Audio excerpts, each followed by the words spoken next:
We're looking at 1 Timothy, and last week we talked about the first part of this and the purpose of the doctrine, really the purpose of everything, is to build love. And we're moving into specifics of what he's talking about in the letter, and he's moving in this section, this next verse section, to talk about the law and the lawful use of the law. So that's what he says there, which is an interesting phrase. If you look at it, we know that the law is good if one uses it lawfully. That tells us that there's a certain way that we need to use the law. Now, specifically what he's talking about here is the old law, but we're going to make application to law in general because that's how generally people have been using this to help to try to describe. If you look over in the book of Ephesians, now we're going to be coming back here, I promise, but look over in the book of Ephesians in chapter 2, and this will be kind of the crux of what a lot of people bring up when you're having discussions with people about salvation or the nature of law, the nature of grace, that kind of thing.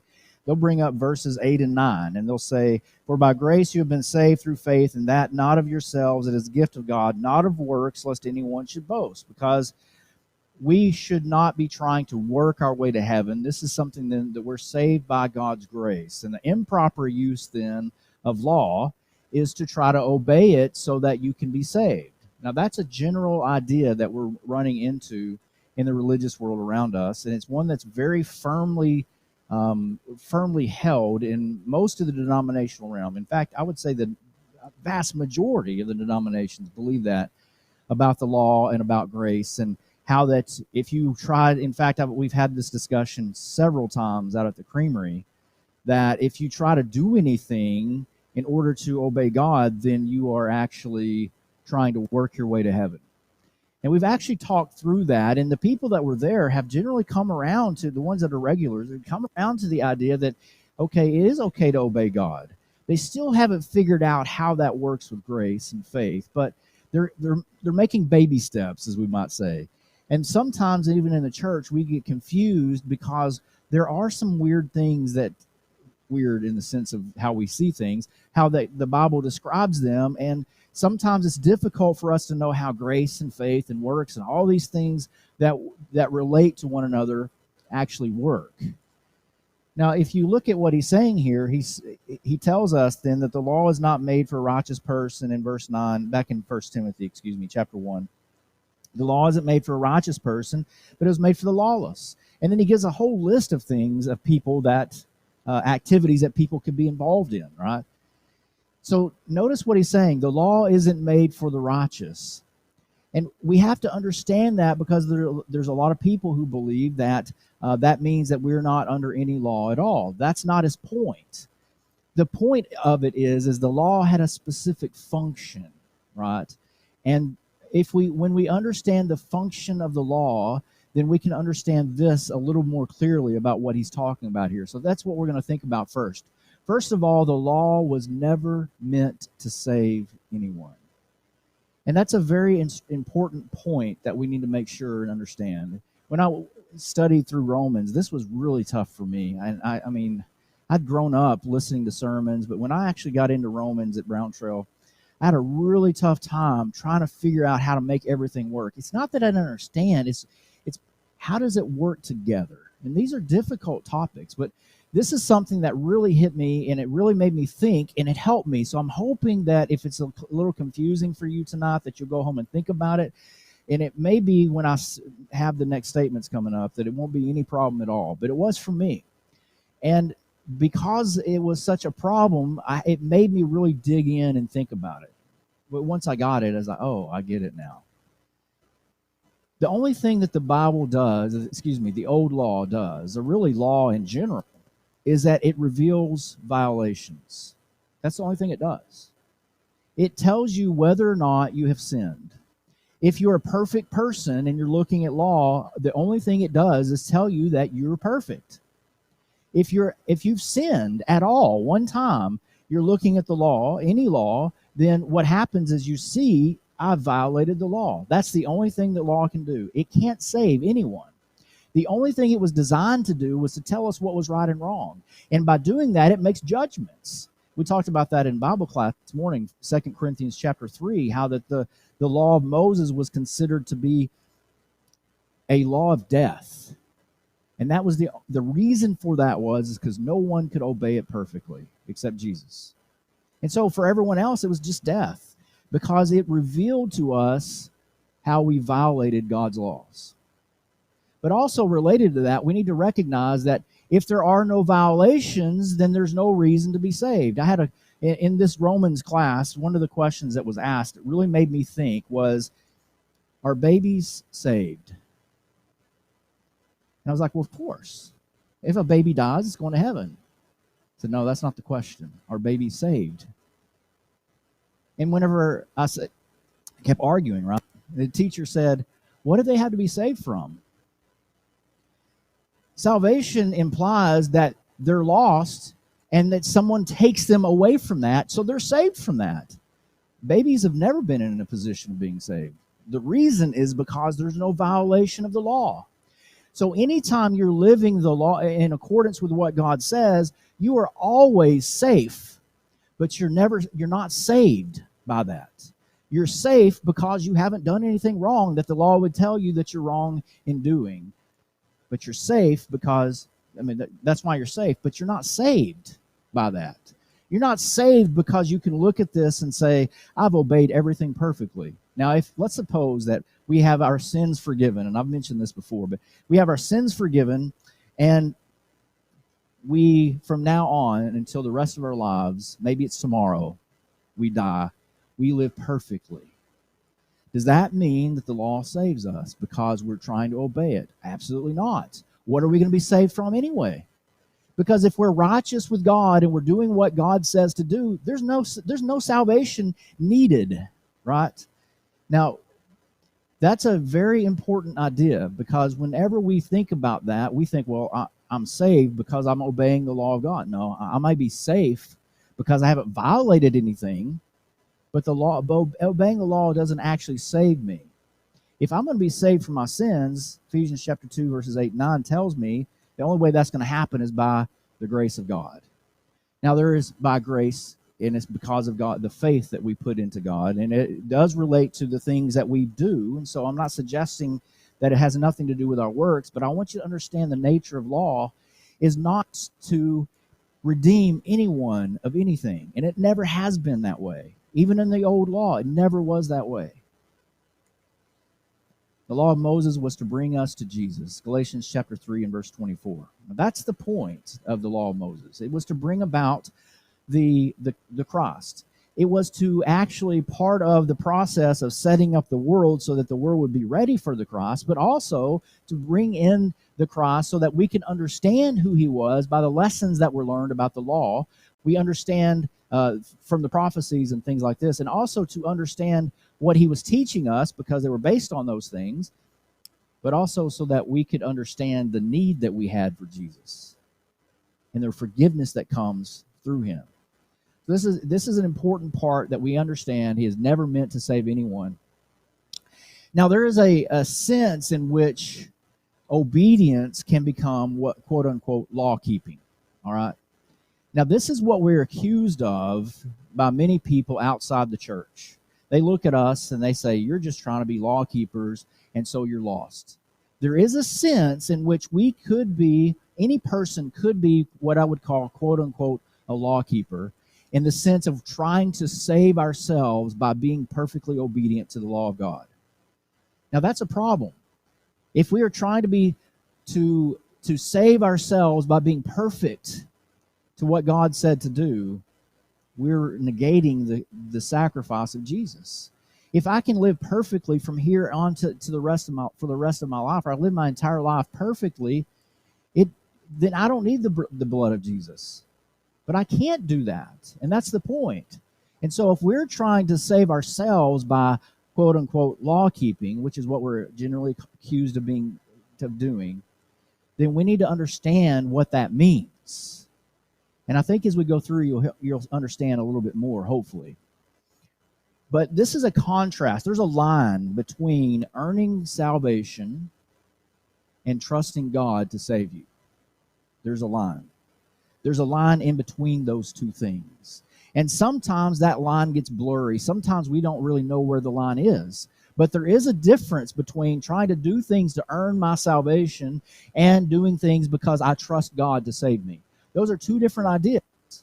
And they're two different bases for my salvation. If I'm trying to do things here on this side, I'm trying to earn salvation, I've got to be perfect, and I'm doing everything I can to be perfect. And on the other side, I'm not necessarily worried about perfection. I'm worried about faithfulness to God. I'm looking at following the teachings of God, recognizing that I'm not going to be perfect, but I trust that God will save me anyway because of his promises. Now, like I said, it's hard to know sometimes where we fall on that line. We have to know where the line is. And the Bible isn't very clear on it sometimes, but it gives us hints. And Jesus gave us some direct statements, actually. So as we go through this, think about how this relates to people who are trying to follow the laws of God in a way that would be inappropriate and putting our trust in the wrong things. First of all, when obedience becomes law-keeping is when you try to keep the law of Moses. I mean, that's the most basic way of looking at this. Look over in Galatians chapter 5. And this passage has been abused in so many different ways because they take it out of context and they misuse it. It says, "Stand fast, therefore, in the liberty by which Christ has made us free, and do not be entangled again with a yoke of bondage. Indeed, I, Paul, say to you that if you become circumcised, Christ will profit you nothing. And again, I testify to every man who becomes circumcised that he's a debtor to keep the whole law.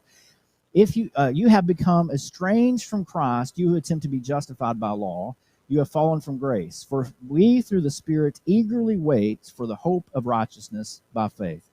Now, notice what he says here in this verses. And this is where some of this context, taken out of context, some of these accusations can be thrown leveled at us by other people. They have done this. Not that it's accurate, but it is. Look at what it says in verse 5. Verse 4. "You have become estranged from Christ, you who attempt to be justified by law. You have fallen from grace." Now, they will tell us, listen, if you're trying to be justified by obeying God and trusting in him through that obedience, then you have fallen from grace. But what does he actually say? He says, you have been estranged from Christ if you attempt to be justified by law.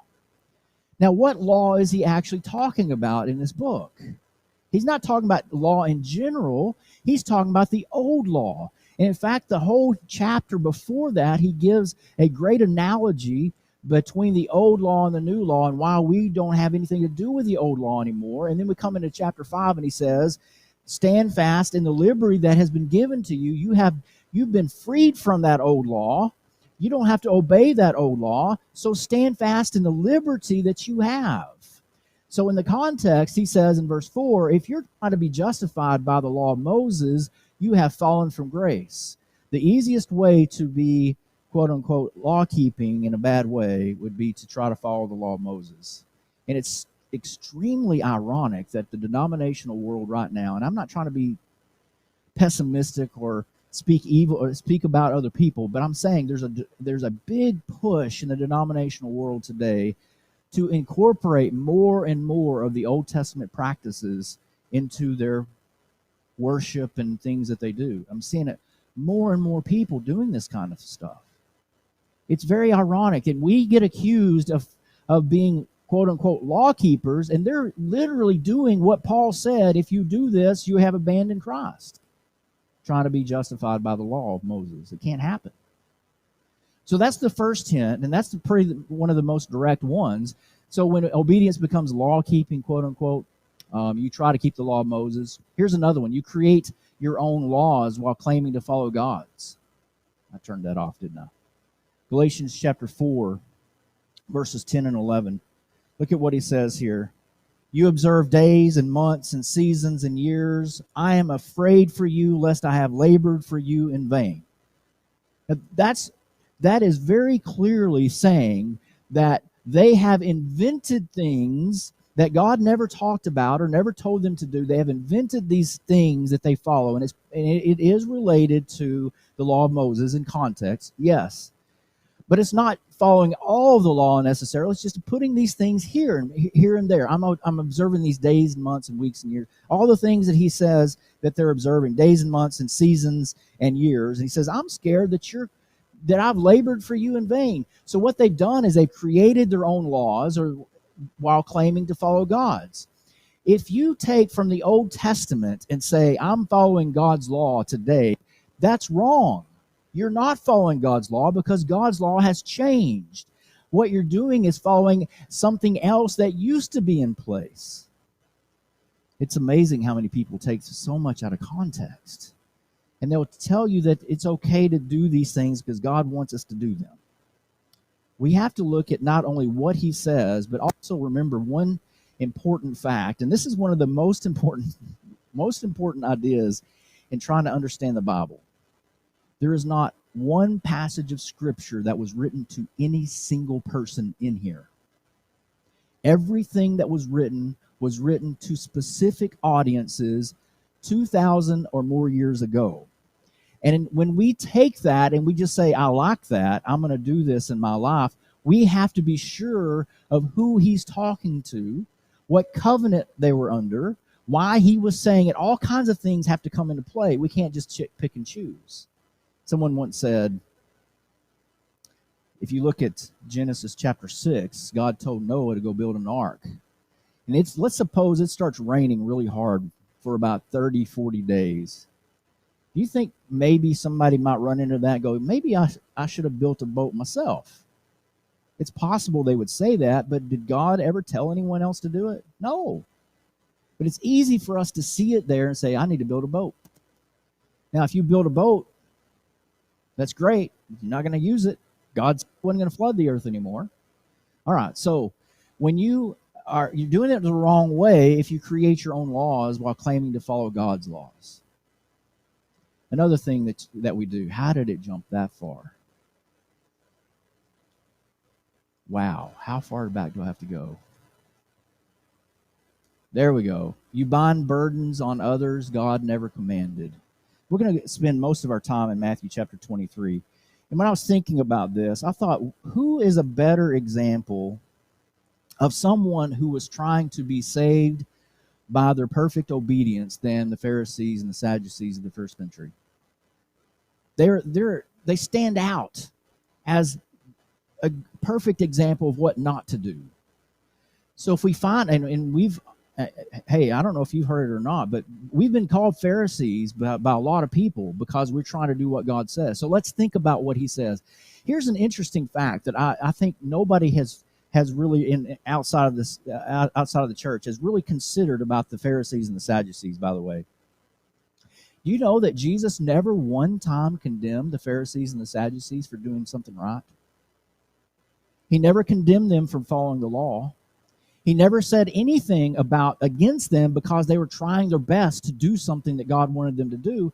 He never said anything against those things. But I've actually heard sermons where it said, if you're trying to obey God too much, if you're putting too much effort into obeying God, you're sinning, just like the Pharisees did. And Jesus never one time said anything bad about them keeping law. It was the other things that they did. You bind burdens on others that God never commanded. Look in chapter 23 and verse 4. For they bind heavy burdens, hard to bear, and lay them on men's shoulders, but they themselves will not move them with one of their fingers. It's obvious then that God didn't tell them to do it, or they'd be doing it too. But they created it. They made it up so that they could really probably to make themselves look better. There's one of the hints. Another hint, your actions are done for show. Verse 5, all their works they do to be seen by men. They make their phylacteries broad and enlarge the borders of their garments. So we might do other things today, but we wouldn't do that. But we might be doing things for show.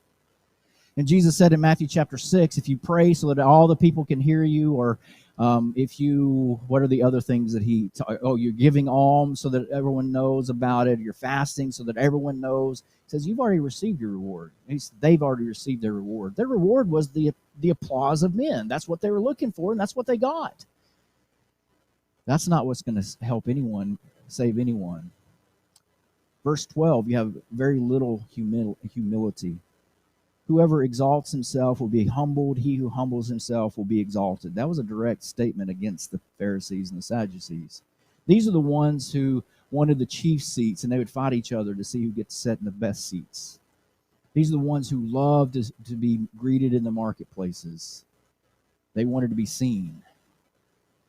Another part of this, another hint, is if you're trying to be a lawkeeper in the sense of trying to save yourself, your religious actions don't align with God's word. Verse 14, woe to you, scribes and Pharisees, hypocrites, for you devour widows' houses, and for a pretense make long prayers. Therefore you will receive greater condemnation. You know, I see a lot of people that really are angry with religion. And they'll say, I don't want religion. I want Jesus. As if religion was a bad thing. Bad religion is a bad thing. But there is a pure and undefiled religion before God. That is to visit the widows and the fatherless and keep yourself unspotted from the world. That's what God expects of us to do. And so if we're trying to live that kind of life, that's good. But if we believe that we can have a few check boxes, checked off, but we can live however we want to, as long as I'm obeying the things that God says here, then I can do whatever I want to over here. We're trying to save ourselves by our works. It's certainly not where we want to be. You play word games and justify sin and error. Matthew chapter 23, 16 through 22. Woe to you, blind guides, who say, whoever swears by the temple, it's nothing. Whoever swears by the gold of the temple, he is obligated to perform it, or obliged to perform it. Fools and blind, for which is greater, the gold or the temple that sanctifies the gold? And whoever swears by the altar, it is nothing, but whoever swears by the gift that is on it, he is obliged to perform it. Fools and blind, for which is greater, the gift or the altar that sanctifies the gift? Therefore, he who swears by the altar swears by it and by all things on it. He who swears by the temple swears by it and by him who dwells in it. And he who swears by heaven swears by the throne of God and by him who sits on it. So this is what they were playing. They're playing games. It's little things that even children would do. Say, oh yeah, I promise, I swear by the gold of the temple. And they say, oh, but they call them on it later, and their response is, I didn't say the temple, I said the gold of the temple, right? So we're playing these little word games, and we can make fun of them doing that pretty easily, but I've run across Christians, and I've run across a lot of people in the religious world who love to play the little word games. No, I'm not doing that. It's this, and I'm changing things up as I go. Some people, it's like, to get them to make a definitive statement of what they believe, it's almost like nailing Jell-O to a wall. You can't get them to make a definitive statement. And the reason is because they're playing games. They're trying to hide things and not let you know certain things. That happens a lot. And we don't want to play games like that with ourselves, not with our souls. We need to clearly see the truth and believe it for what it says. Another way that we can try to save ourselves by the law is to pay more attention to minor details than the important ones. That tends to get people really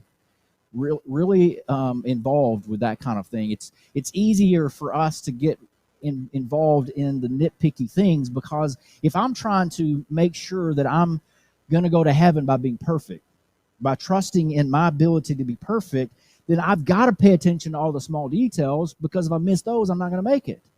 Now, hear me out. I'm not suggesting in any way that these small details aren't important.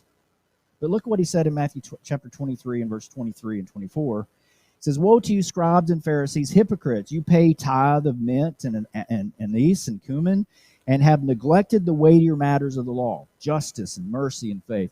Now, a lot of people stop right there and they say, see, you shouldn't pay attention to those small things. You need to have justice and mercy and faith, but you need to finish the rest of the sentence, because it says, these you ought to have done without leaving the others undone. We have to have all of it, right? We can't just pick and choose what we're going to obey. Blind guides, you who strain out a gnat and swallow a camel.